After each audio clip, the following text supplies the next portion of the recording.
લાયક। આગળ વાત કરીએ લવ જેહાદ અંગે ગૃહ રાજ્યમંત્રી હર્ષ સંઘવીએ ચિંતા વ્યક્ત કરી છે। લવ જેહાદ એ મોટું ષડયંત્ર છે।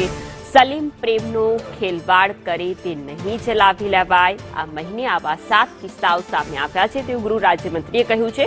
આ સિવાય તેમણે કહ્યું છે કે મા બાપ નહીં પણ માહિતીના આધારે કાર્યવાહી કરવામાં આવશે। યુપી મહારાષ્ટ્રથી દીકરીઓને બચાવી પરિવારને સોંપવામાં આવી છે।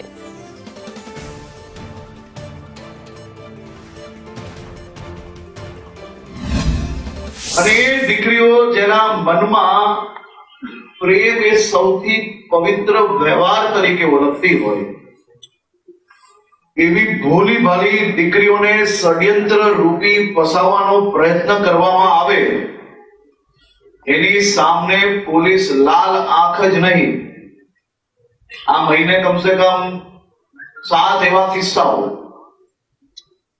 અમદાવાદ, સુરત, નવસારી, કચ્છ અનેક જિલ્લાઓ તો એવા છે કે જેમાં માતા પિતા ફરિયાદ કરવા બી નહીં આવેલા, પરંતુ સમાજોના માધ્યમથી, પરિષદના કાર્યકર્તાઓના માધ્યમથી, વિચારધારાના કાર્યકર્તાઓના માધ્યમથી એની માહિતી પ્રાપ્ત થતા પોલીસ દ્વારા મધ્યપ્રદેશ, ઉત્તર પ્રદેશ, બિહાર, એક કેસ મહારાષ્ટ્રથી ત્યાં જઈને દીકરીને મળીને પરત પોતાના જિલ્લામાં લાવીને એને સાચી હકીકતો, જે દીકરાઓ, જે છોકરાઓ હતા તેને કઈ રીતે ષડયંત્ર રચેલું તેની માહિતી આપીને પોતાના પરિવારજનોને, એના માતા પિતાને એ દીકરીઓ પરત કરાવવામાં સફળતા પ્રાપ્ત। આ ખૂબ મહત્વનો વિષય।